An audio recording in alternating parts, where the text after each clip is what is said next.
অপরাধ যদি মাফ করে দেয় তার মানে কি আর তার কবরে কোনো শাস্তি হবে না, আখিরাতে কোনো শাস্তি হবে না, সে জান্নাতি। সে কি জান্নাতি?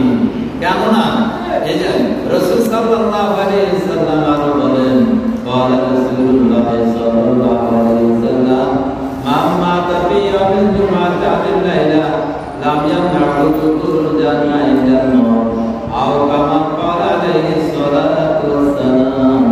হুজুর সাল্লাল্লাহু আলাইহি ওয়াসাল্লাম বলেন, যে ব্যক্তি রমজান শুক্রবার অথবা শুক্রবারের দিনে অথবা শুক্রবারের রাতে মারা যাবে, তাহলে ওই ব্যক্তি তাহলে কিয়ামত পর্যন্ত তার কবরে আযাব হবে না। তাই আমরা সবাই তো এই আশা তাকিয়াতুল জুমাতা বিল্লাইলা লাম ইওয়াতাবু ইলা ইয়াউমিল কিয়ামা আও কামা ক্বালা আলাইহিস সালাতু ওয়াসসালাম। যে ব্যক্তি জুমার দিন অথবা জুমার রাতে মারা যাবে, ওই ব্যক্তি কিয়ামত পর্যন্ত তার কবর আযাব হবে না। এমনই ভাবে আরেকটা হাদিস রয়েছে, যে ব্যক্তি রমজান মাসে মারা যাবে, রমজান মাসে মারা যাবে, তাহলে রমজান মাস যদি মারা যায় কিয়ামত পর্যন্ত তার আর কবর আযাব হবে না। তাহলে বলেন রমজান মাসে মারা যাওয়া এটা শুনেছি, আর শুক্রবারে জুমার দিন অথবা জুমার রাত্রে মারা যাওয়া শুনেছি, এই দুইটা কার উপরে নির্ভর? এটাকে আমি যদি চাই আমার মৃত্যুটা রমজান মাসে হোক, হবে নি? আমি যদি চাই আমার মৃত্যু শুক্রবারে হোক, এটা কি হবে নাকি? এটা কার কার কাছে? আল্লাহ তাআলার কাছে। আল্লাহ যদি চায় তাহলে আমার মতকে জুমার দিনে দিতে পারে, আল্লাহ যদি চায় আমার মতকে রমজান মাসে দিতে চায়, তাহলে এই দুইটা কার হাতে? আল্লাহ তাআলার হাতে। তাহলে আল্লাহ তাআলার হাতে যে জিনিসটা আছে, যদি আমি তার সাথে সম্পর্ক এখন কি বেশি করতে হবে না কম করতে হবে?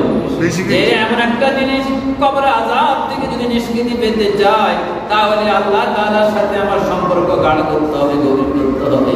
তাহলে আল্লাহ তাআলার সাথে সবসময় পাঁচ ওয়াক্ত নামাজ আদায় করতে হবে।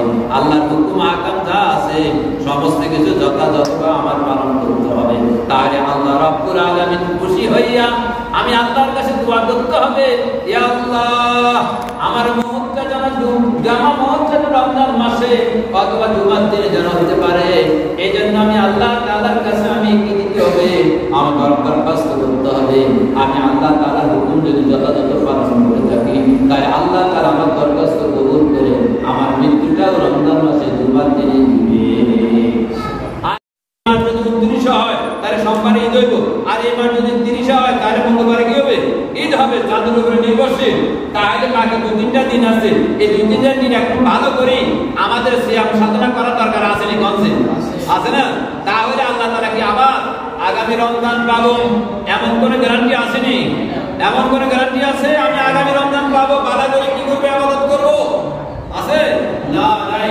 তাহলে হয়তো কাল থেকে শেষ রমজান হবে কি হতে পারে। তাহলে আমরা এই অনুমতি নিয়ে আল্লাহ হায়াতের মাপকাঠি আল্লাহর কাছে আমি জানি না কতদিন আমার হায়াত আছে, হয়তো এটা শেষ করতে পারে। আল্লাহ তুমি শেষ হিসাবে, সেই হিসেবে আমি আমার আমলগুলা যেভাবে করলে তুমি খুশি হইবা, আমাকে সেভাবে সিয়াম সাধনা করার জন্য আমার সুযোগ করে দাও। আল্লাহর কাছে দোয়া করতে পারবেন না? হ্যাঁ, দরকার আছে না নাকি? এই জন্য আমরা চেষ্টা করবো রমজান মাস। এই জন্য হাদিস শরীফের মধ্যে আছে, যদি কোনো ব্যক্তি রমজান মাসে বেদাল করে তাকে বলো ইন্নী সাইম, আমি রোজাদার। আল্লাহ কথা কইস না আমি রোজাদার, আমি কি রোজাদার কথা বলে। কিন্তু এক সময় আসলে রোজা আসলে এমনও আসলে কথাবার্তা কি আসলে বন্ধ আসলে আল্লাহ তাআলা সেটা সহজ করে দিয়েছে, কথা বলতে আমরা পারি, কথা বলে আসছি। হ্যাঁ, এই জন্য আমরা রমজান মাস পেয়েছি, যে রমজান মাস পাইয়া রমজান মাসের কথা করার জন্য আমরা কি করবো? চেষ্টা করবো। আর নিজের জন্য দোয়া করবো, নিজের ছেলে মেয়ে বেবি বাচ্চার জন্য কি করবো? দোয়া করবো। নিজের আত্মীয়ের জন্য দোয়া করবো।